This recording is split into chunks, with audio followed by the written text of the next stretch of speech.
Today on First Look, we'll be examining Legend of Mana, which is the fourth entry in the Mana series.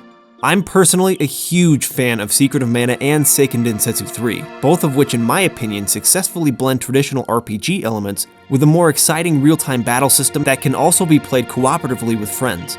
Legend of Mana brings a lot of substantial changes to the formula of those games, and that might throw off some veterans. But I do think that Legend of Mana has a lot of really interesting ideas, and I commend the developers for trying something new in a series that, at least when it comes to narrative, was rather formulaic and predictable.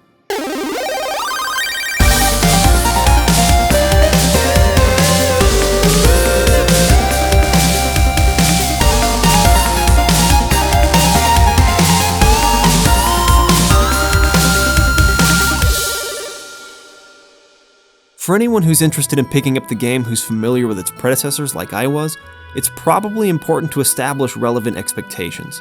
By far the biggest difference between this and previous games is its narrative style, which really threw me off at first because I was expecting something akin to Seiken Densetsu 3. Instead, what we have here is a very untraditional and non-linear form of storytelling, one that's still rather undefined even after a couple of hours of play. Unlike the previous games, and most other JRPGs for that matter, Legend of Mana doesn't pit you against a villain early on, whether that's a character or a force of nature, to give you a sense of motivation and a clear objective. In fact, after the opening video sequence, you're kind of let loose to start exploring and experimenting. As you do so, you'll quickly find what I observe to be the largest difference between this game and its predecessors, namely that the world structure is a completely blank slate. Basically, after the Mana Tree was burned many centuries ago, the various lands of the world were stored into artifacts, which the player character, whether male or female, is self-appointed to use to restore the world. Whenever you obtain these artifacts, you can enter the world map, select them from this wheel, and plot them down on the map in any adjacent space to a currently placed land. Doing this unlocks new areas to explore, the first of which is a town called Domina, where several NPCs can be engaged and quests initiated. This is more or less how you begin progressing in the game, by entering the town, talking to as many people as you can, and undertaking tasks that people need help with. The rewards for doing these small quests so far have been new artifacts, which of course can then be used to restore new lands and find more quests. Outside of that, there hasn't really been anything yet after pretty close to 2 hours of playtime that would suggest what the larger story is really about. The lack of structure might be off-putting to some, but I think it's understandable given the non-linear nature of the game. You can plot these lands you collect in whatever order you want, so I imagine it would be pretty difficult to tell a more traditional storyline under such a construct. I did enjoy the 4 small quests that I finished, and I think the game shows a lot of promise, particularly due to its non-linearity. It's different, it's a fresh experience, and I enjoyed that, especially since while I loved Secret of Mana and Seiken Densetsu 3, I found that the weakest aspect of both games was the storytelling. To me, their narratives were just a little too basic and predictable to be truly gripping, but given my preference for more action-oriented real-time combat mechanics, had the storylines of those games been stronger, it's almost certain that this game would have been my favorite of all time instead of this one. In any case, I think it was a good choice to focus on the strengths of the series here and build upon those, rather than fretting too much about what I consider to be its weakest aspect. When it comes to gameplay mechanics, I'm afraid I've only barely scratched the surface and I'm already in love with what I'm seeing. The battle system works similarly to previous games, but with a ton, and I do mean a ton, of additional features. My favorite so far is how the game handles learning and using its wide array of abilities. In previous games, after successfully landing a number of hits, a gauge would build up that would allow you to unleash a special attack. The same applies here, but there are so many different abilities that you can unlock and set to a customizable button layout. One of the few aspects of Secret of Mana and Seiken Densetsu 3 that I don't like is how magic is used.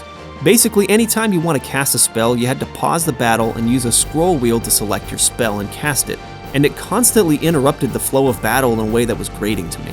I always wondered why the developers couldn't have used the SNES's R and L buttons as a real-time scroll wheel for your spells, or allow you to hotlink a number of spells to unused buttons during combat for quick use of the abilities you cast most commonly. This game appears to offer the latter, at least to some degree, where circle, triangle, and all of the shoulder buttons on the PS1 can be customized with the abilities that you've unlocked. The way you unlock new abilities is really interesting as well. Let's use the high jump ability as an example. Right from the start, the player has access to a number of abilities for the triangle and circle buttons, which appear to be abilities used for maneuverability and defense. By setting jump and crouch as my two hotkeyed abilities and using them in tandem, I performed a high jump. I wasn't really sure what use that served at first, but by continuing to do it, I eventually unlocked the high jump ability, which allowed me to set high jump as a one-button press rather than having to crouch and then jump to execute it. I unlocked several abilities in this way, essentially by experimenting with what was already in my arsenal. I love this idea because it encourages the player to consistently switch things up and try new playstyles, which keeps the battle system feeling fresh and interesting, and it also keeps you looking forward to new things to try. When I popped open the game's encyclopedia on abilities and found that there are 217 entries, my mind was completely blown. 217 abilities in this game? That's crazy! Now, I did notice that one of the abilities I'd unlocked was entered multiple times because it was compatible with more than one weapon type, but still, that's a lot of abilities to unlock. The downside to this is that while hotkeying abilities makes the battles flow faster, it also makes it so you can't have access to all of your abilities whenever you want. I personally find this to be a good compromise to make the battles flow better, but I would definitely understand if the lack of versatility would be disappointing for some people. Going back to encyclopedias for a minute though, that appears to be how the game's lore is delivered. It reminds me in some ways of Dark Souls, where when you acquire items you can go into the menu and read their descriptions to help piece together what's going on. It doesn't work exactly like that here, but basically the entries in the encyclopedia are unlocked as you discover them in the world, whether that's by meeting a new character, obtaining a new artifact, unlocking a new land, unlocking a new ability, and so on. This is fine for the most part, but it does beg the question, what's the point of an empty encyclopedia that you have to fill in yourself? Another interesting battle mechanic comes in the form of Synchro Abilities, which are activated when you stand close to your ally in battle. When you do so, a lightning arc will appear between the character's UI interfaces like this, and when that happens, you know the passive Synchro ability is active. Here's how it works. Whatever Synchro ability you have currently equipped on your character will be applied to your ally, but not to yourself. So in the beginning, I had the HP recovery Synchro ability on myself, but when I stood close to allies in battle, they were the ones to receive the benefit of HP recovery, not me, and likewise, when I stood close to Niccolo here, the benefit of higher money drops from enemies applied to me, not to him. It's an interesting, if not simple, mechanic that didn't appear to change anything significantly early on, but I do wonder how the developers might utilize it later. Speaking of allies, like Secret of Mana and Seiken Densetsu 3 before it, Legend of Mana allows for cooperative play with a friend.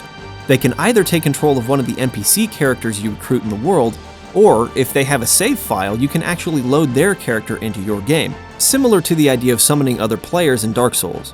I haven't had a chance to try this myself, but when I continue my playthrough, I'll definitely be utilizing cooperative play in some form. One could hardly talk about this game without mentioning how absolutely gorgeous its presentation is. The art style here is just perfectly executed. As I understand it, all of the backgrounds and characters were hand-painted, which gives the game this really unique storybook quality to it.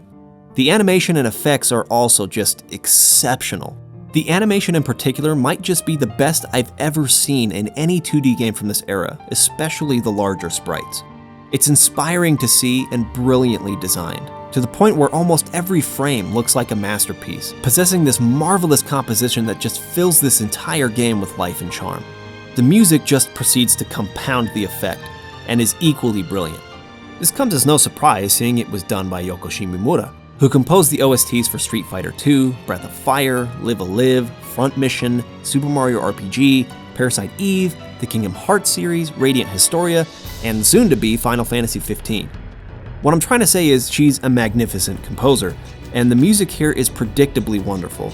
Even if everything I've said previously about the game's story and gameplay mechanics haven't sparked your interest, at least spend a little time watching some videos on the game to see how great it looks and sounds. I find it to be one of the most striking video games I've ever played in those regards. Overall, I was really impressed with Legend of Mana, and I can't wait to dive into it further and eventually do a full review. While this first impression only barely touches on what this game has to offer, for instance, I explored the homestead and found a corral for raising monsters as well as a workshop for crafting weapons, which I hear is insanely deep and complex in this game, for now, I'm placing it at the number 16 slot on my list of priorities. While that might seem pretty low, I'm really genuinely excited to explore the game further. If you have any insight on Legend of Mana or advice that you'd like to share with me as a first-time player, feel free to start a discussion in the comments. I'll do my best to reply to as many people as I can. Thanks for watching, and I'll see you again real soon.